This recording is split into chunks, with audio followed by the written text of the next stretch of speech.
Just as a reminder, if you like the content, please like, comment, or subscribe. Thanks. Hello, everyone. My name is Darnell. Some of you know me as the Wakanda RN. I have a special guest with me today. I have Miss Amanda Shatwell.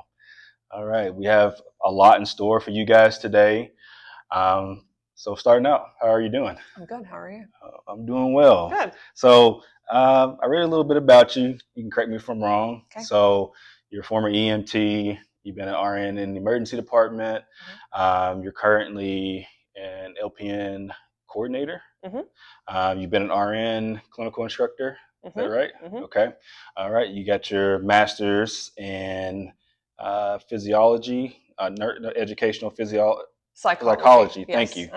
From OU. Is that correct? And you got your master's elsewhere as well. Yes, in nursing education. Nursing education. All right, excellent. So just starting out, what's your favorite nursing specialty and why? Well, obviously the ER. Okay. I honestly didn't explore outside of ER that much, just because my background was in EMT, and you know you're in the ER, like those are your people, and you connect with it. And I went from the same in the hospital, the same service that I worked on the ambulance for. I went over to their emergency room, and it was just a natural fit. I did a little bit of a stint in the ICU, but interesting. ER was my spot. Interesting. So what about the ICU? What about it? You was kind of like, I'm not really sure about that. Like, what was it about the ICU for you personally? I mean, really, and this isn't any discredit to the people that I worked out with. It was just, there's a vibe. True. Right? Like, there's just the people that you work with that, and really the pace. Like, I like to be able to have a problem, fix it, and then move on to the next thing. Right. Have a problem, fix it, and move on to the next thing. That doesn't happen in the ICU. I mean, there's problems that come up, but it's the same patient. And I think it's just because I spent so much time in that mode in EMS to like on to the next person and moving them on, that like having that same patient, okay, I'm ready for you to be fixed now and move forward. So that was that. And it was also really hard too, because you in the ER you get ICU holds. You do. And you have to be an ICU nurse and an ER nurse. Yes. And that was so difficult. Yes. So. Okay. So currently you are a program director. Well, program coordinator. In Coordinator. the world of career tech, they call it director, but here we call it coordinator. Okay. So what's the difference between is there any difference between those two? Or director and for here for Southern Tech, I can talk about Southern Tech. Okay. At Southern Tech, program directors, it's just a different level. They have they're over multiple programs typically. And for the coordinator, you have one. It's just a smaller group of people, and it's more specific. So I am just over our adult LPN program, rather than like all of health. Okay. And you've been in that role for how many years now? I'm starting 2022, so I'm starting my third year. Okay. So each year, is it getting easier? Don't say easier. I have to throw it out. I have to throw it out there. Yeah, no. It's, I mean, you start to find a rhythm. Right. Like, this is probably the first time that I felt like, okay, so we're just going to copy and paste last year, well, on certain things. But that's whenever you want to do well, whenever you want to do a good job, typically it's not going to be the same, because at the end of every school year, we all get together and go, okay, what worked, what didn't, what are we going to change? And so no 2 years are the same, but it is, I'm kind of starting to find a groove. So starting to find a groove. That is very important. So I saw on the Southern Tech website 95% pass rate, first time pass rate. For our last year's cohort, yes, 95%. But so far, for the class that just graduated, we're sitting at 100%. So, and we have 3 students left to take. I'm very confident in their abilities, but so far we're sitting at 100%. So how does that make you feel? Really good. You never know. Like, you do everything that you can for the students, everything you possibly can, but it's, it's up to them. Right. You send them off, and it's their thing, and you just hope you did everything that you possibly could. And but yeah, we recently changed our curriculum too, so it helps us kind of validate, okay, those changes that we made, it's working. Okay. So Validate the changes. I would assume they would take a great team to make that happen. Oh yeah. This wasn't me. It was not me. I just try to keep it all together. It's definitely the team. Our instructors are amazing. Okay. That's awesome, man. I'm happy to be a part of this as well. I mean, of course, I'm looking from a distance. I'm part of a different department, but it's still kind of the same. Oh, yeah. You know, full-time health compared to short-term health. And it all feeds each other. Yes. So that itself is pretty awesome. So is there any challenges that you face being a coordinator, so to speak, rather than a program director? Like, do you face, like, do the challenges kind of vary year by year, or is it kind of consistent, like, you know, like, oh, I face the same challenges throughout?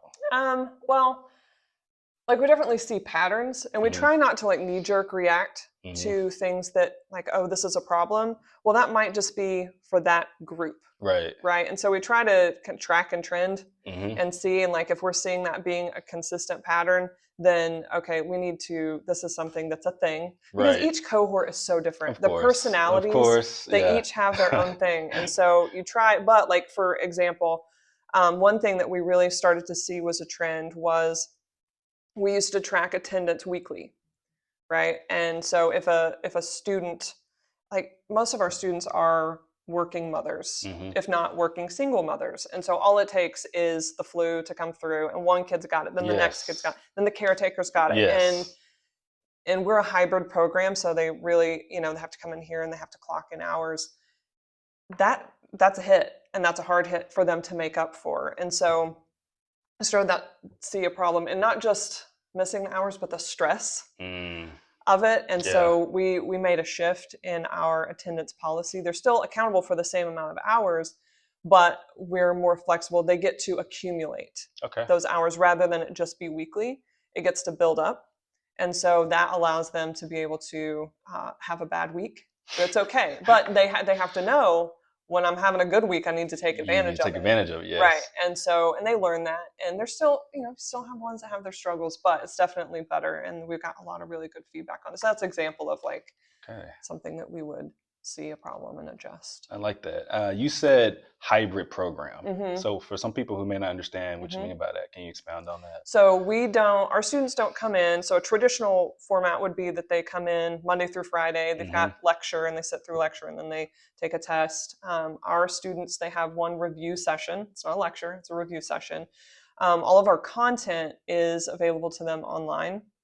And so the idea is that they do some studying, and then they have kind of a check-in with us, their review session. And our review sessions, there's a little bit of traditional, like they'll do a PowerPoint or whatever, but most of it is activities. It's like taking that stuff that you learned, okay, now we're going to apply it and do something with it to make sure it's sticking and to make sure you're on track where you need to be. And that's once a week. And then on Friday, they test. Now, in between that, and I said they accumulate hours. They come in and they clock in, and this is their study space. So they're clocking in to study. Outside of that review session, they've got this library. They've got a couple classrooms they can go into. We kind of help them organize some study groups and teach them academic skills, like effective ways to study, and they implement that while they're here. And so we do have, they're going through the program at the same time, but half of it's online, and there's some of it that's in person. It's enough flexibility, because we found over time that students, they need a lot of flexibility because they have to work and they've got kids, especially our clientele. But when you let it too free, you don't do it. I mean, and one of the things that I studied whenever I was in school was specifically online learning. And the rate of passing of, like, Course RA and all these things, you know, that you sign up for, nobody finishes those. Like, the pass rate is abysmal. Like, it's because you need that accountability. You do. And so how do we give them accountability with flexibility? And the other thing is, we saw that they didn't understand that. Like, they came in, great, this is flexible, this is great. But they expected the same, like, Monday through Friday lecture kind of thing. So we really had to do a lot of work to teach them how to learn in that environment. It's kind of funny because, like, when I went to LPN school, I went to a career tech that we were traditional. It was Monday through Friday. There was no flexibility. Right. It wasn't anything. And it was an 11-month program. And we went all the way straight through. And so I can imagine, especially, and that was like 11 years ago, 11 years ago for my younger audience. And looking back now, like seeing how, you know, kind of where we are economy wise, and I would think there's more single mothers now than it was back then. And so programs like this, I think, kind of more so meet today's needs, more so than the traditional route. Not saying that the traditional route, right? Some people bad. need that too, and they want that. Yeah. I mean, for me, when I went, I was I was young. I didn't have no kids. I was single, and so like I could commit myself for the whole 11 months. But you know, of course, I know people who had full-time families, and it was more of a struggle for them because it was the traditional route, no flexibility, no anything. Right. I think this allows a whole new group of people, that wouldn't otherwise have been able to. Yes. So it feel like I just feel like it kind of meets today's needs more. That's what we're trying to do. Like you said, that's the first step is a task analysis and like, okay, what are we trying to do? And who are our people? Yes. And what are their struggles and what are their strengths and how can we make this work? Because our community needs nurses. Yes. And so we do. So you find those friction points and you just try to smooth them out the best you can. Okay. So it's kind of interesting. So what are some things that influence you to get into nursing? Into nursing in the first place? Just in the first place. Like how did you get influence coming to nursing? Because I needed a job. Okay. And I knew the kind of lifestyle I wanted. I knew what I wanted to be able to provide for my family. And I knew about what that was going to cost. Right. And I knew what I needed to make. But I also thought, okay, what's the job that's going to be the most secure? Like whenever the poo hits the fan in society, what's the job that's still going to be needed? Right. I was a personal trainer at the time whenever I was trying to decide these things. And that was my fear on personal training was like, well, what happens whenever things go south? Because for whatever reason, I felt like that was going to happen. Okay. And so I wanted something that no matter what, and nursing was the perfect fit. And I also was a personal trainer, but I had also been working as an EMT. And so the natural progression is either paramedic or nursing. And so paramedic, it was great. I loved working on the truck and I think I would have enjoyed it, but you max out as far as pay wise. And then also not just pay, but like what's available to you past that. There's just way more in nursing. And so I just that's what pushed me towards nursing. I always felt bad, and I actually had a teacher make me feel bad once that I didn't have like this natural calling to be a nurse. And she was, because we had to go around the room and say why we were nurses. Right. And they were like, my mother was a nurse, or I saw the nurses taking care of my grandparents, And when I said like I want to take care of my family, like I need to, and the instructor said, well, if money is your only motivation, you're not going to make it very far. And I can tell you that I've watched people who it's their passion and that they've wanted to burn out real quick. And being, providing for your family is a pretty good motivator, and it's gotten me through pretty well. But also at the end of the day, you can look. But that was the other thing about like choosing a profession was like, can I look back at what I did and did I leave things better than I found it? Like I contributed to society. And so that's how I ended up in nursing. Interesting. I'm not a nurturer by nature. Like that's not a thing. Okay. So for any of your viewers or listeners, like you don't have to be that person. You don't have to be that person. You don't have to be that person. Most of the people in the emergency room weren't. You're like, right. Those personality quizzes? Yes. Like the colors? Yes. We were all, I think, green. Okay. And I think that was like, and I could be wrong on this, but it was the one that was like, like it needs to be logical and it needs to, Yes, I believe that's correct. What's funny is our respiratory therapists were all blues, which was what you would think interesting a nurse would be, like nurturing and like that person. So anyway, it takes all kinds. It does take all kinds. I don't know. It's kind of interesting because, just thinking back in nursing school, where of course, we've got people go around one by one. Can you tell us the reason you got into nursing and tell your story? And mine was literally like, I thought I was on track to be a physical therapist. Like that was my first major. It was not nursing. And at the time I lived with my grandparents, and I have a grandfather that's a retired sergeant major in the Army. And he was also a retired RN at the time. And then I lived with my grandmother, who was a retired LPN at the time. And so just the two of them kept talking to me like, are you sure you don't want to go into nursing? Are you sure you want to go into nursing? Because I was like, well, I want to do something that helps people. Right. And then I think the changing moment for me, literally, my grandfather like brought like an old pay stub, and he was like, you can make this right here. Right. And I was like, okay, that's not so bad. Okay, hold up. And then so I changed my major not too long after that. And then I just pretty much stuck with it. I never thought I'd be in a situation I am right now. Yeah. You know what I'm saying? Yeah. I'm sure you didn't think like, I'll be a coordinator. I'm going to be an LPN coordinator. Yeah. But what's even funnier is, so I came here in high school. Whenever you're a sophomore, you come here, and at the time they did the little test. Yes. I remember drawing lines. I don't remember what the test was or what it meant.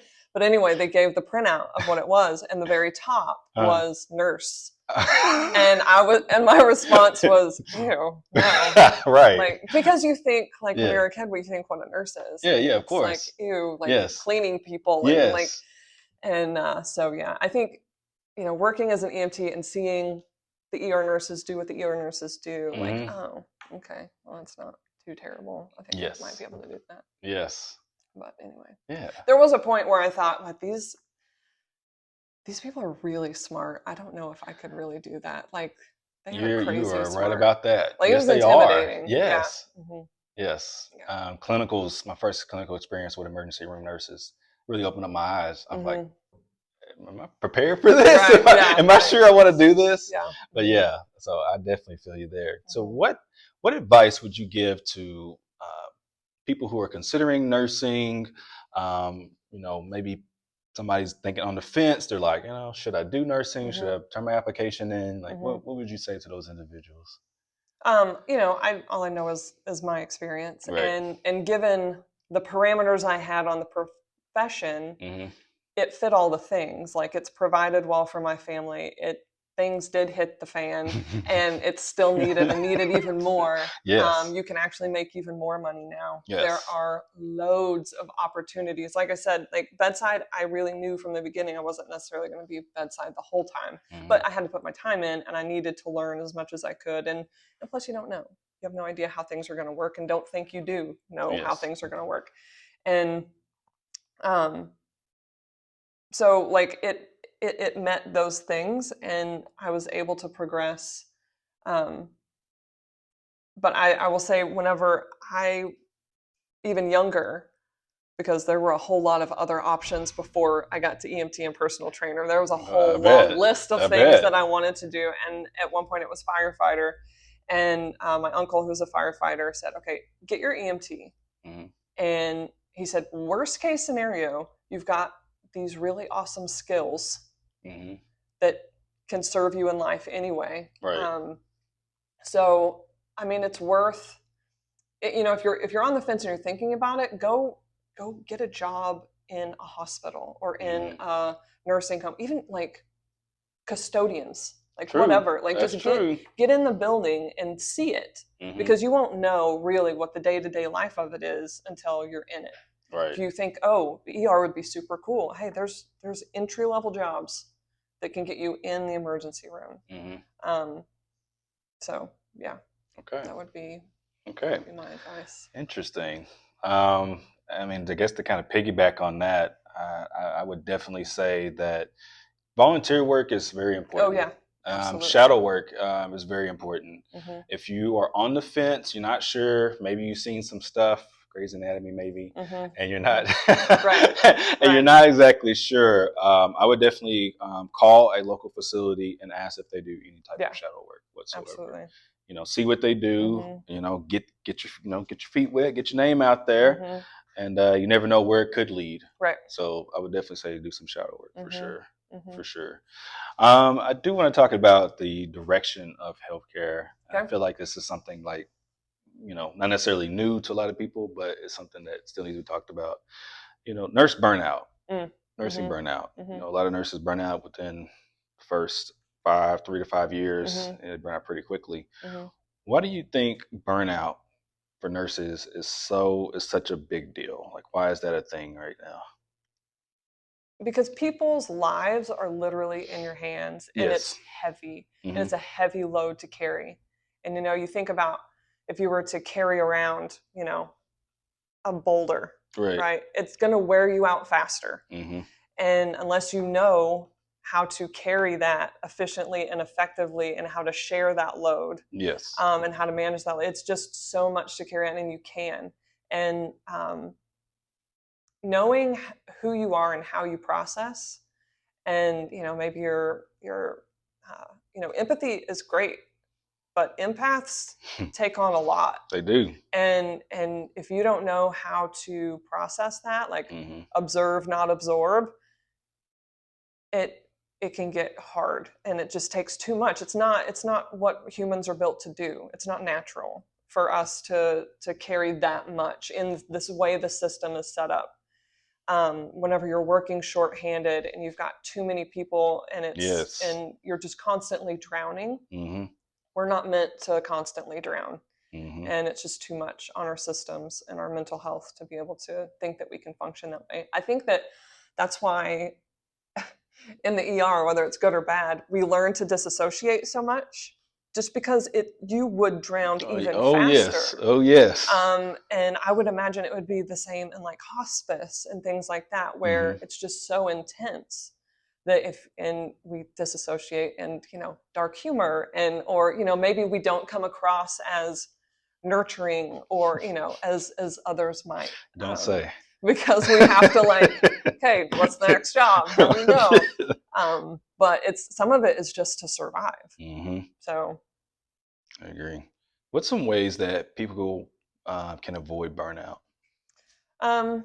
I mean, I can really just speak from personal experience, but you know, I was fortunate to have my spouse he's a firefighter paramedic, and so he gets it. And so you can talk about those things, and, like, especially in the ER and in EMS, I can tell him those stories, and it's not going to freak him out. Right. You know what I mean? So not that your spouse has to, you know, but having somebody in your life that you can tell those stories to, that you can offload that they're not going to, you know, crumble under the pressure of it or think that you're crazy. Having that, so a support system. And we see the same for nursing students too. Completely agree with that. Definitely having some type of support system definitely helps, because a lot of times, I mean, this is my personal, you know, I guess, experience. A lot of nurses that go through those hard times together, they typically group themselves up together. You know, they hang out outside of work. Things. Yeah, like it just together. It's a bond. And so you hang out together. You have your group that you may vent to get the stuff off your chest, or you may have a group that you may debrief with, which that is so important, and that helps as well. I would also say to people as well, if a particular specialty is wearing you down, switch. Before you just completely get out of nursing.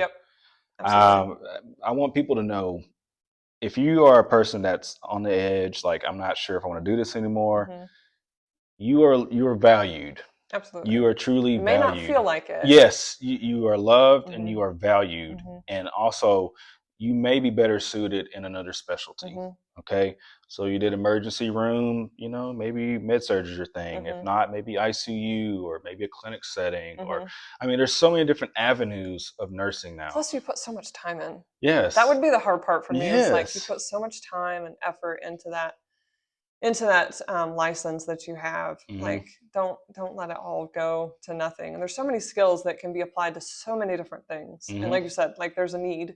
There's a need. So yeah, that's great. That's a great point. There's definitely a need, and because I know some nurses that, you know, they've been in the emergency room 4 or 5 years, whatever, and they're like, well, that's all I know. Right. Yeah. There's a comfort level.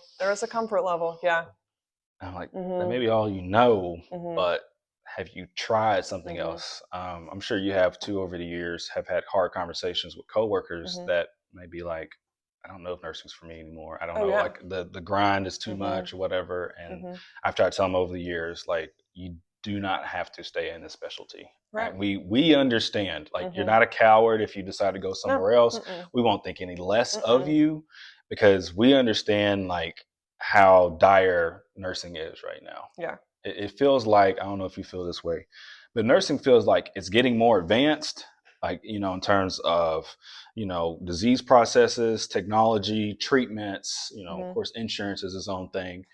And, but, you know, in terms of the bodies, it's not meeting, you know, we're not meeting that as well. I don't know if you feel that way. But, yeah, absolutely. It's the responsibilities you're expected to take on. It just keeps going up and up and up in each level. LPNs are doing things that LPNs didn't do before. Right. So yeah, it constantly is advancing, but we don't have the support to actually to do that, to feel safe taking on that level of responsibility. Right. One thing that I've always advised students is that, like, the ICU and the ER can be intimidating, but it's the perfect place to start. True. Because nobody expects much of you because you're a student. Like, I mean, because you're a new grad. Yes. And so it's okay for you to not know things. And so you go into those and you learn so much. You've been in really intense situations. So, okay, it's time to change. Everything else doesn't feel quite as intense. I say everything. OB, I can't even speak to that. I'm not even going to try. Like, that's a whole other animal. I agree there. You know what I mean? You know what I mean? Yes. Like here, now. Like, yeah, okay, things are bad, but did anybody die today? Yes. Under my watch as LPN coordinator? No. So just kind of as perspective, sometimes for some students, that might be hesitant, oh, it's kind of intimidating. Just start there. Because everything after that, it just makes it easier. Yes. Yes. And I completely agree with that, you know, because the direction of healthcare in terms of where it's going, I mean, I think students, this is my own perception, you know, they're gaining more knowledge. They are, you know, I feel like they're going to be great, but I also feel like, you know, as the generations start to change, you know, Gen X, millennials, Gen Z, you know, that personal one-on-one care, like, there's starting to become more of a gap, and it's because we're becoming more of a technological society. And so how do we kind of bridge that gap of, you know, that bedside manner, and, you know, how do we get back to being personal with our patients, pretty much? You know, they're not a phone, they're not a tablet. Right. You know? For our students, sometimes we just have to push them. Like, I'm sorry, you're going to have to talk to this person. And like, they're not comfortable. And yes, like, you can definitely see the disconnect. But, you know, we say that, but I truly feel like the pendulum's going to come back. Because I look at my kid, my youngest, she could talk to that wall. Like, I mean, she can talk to anybody. She can make a conversation with anybody, and her friends, like, and how they interact. Yeah, there's a lot here. Yes. I think the empathy part of it might be something too, that you know, seeing things from other people's shoes, and being able to understand other people's perspectives and not judging too quickly. I think those are lessons that we constantly have to try to help them with. But as far as, like, bridging that gap to get people to interact a little bit better, I do see nurses sometimes, like, get lost in the computer, like, as we're typing, okay, I'm going to take this assessment. So we try to push, as students, they don't really get to do that because they're not in the system. And so they have to stand there and they have to talk to them.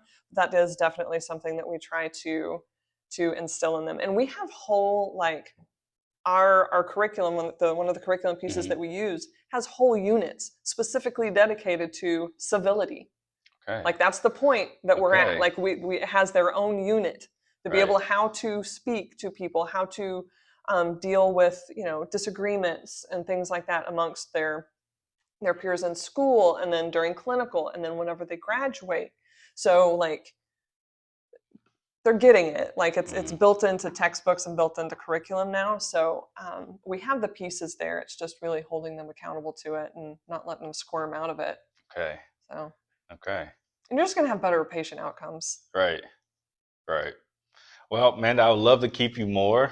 We're gonna Part two. Yeah, we're gonna have to stop it here. But if somebody had questions about the LPN program or just stuff like that, who can they reach out to? So the best way to start would be sotech.edu. Okay.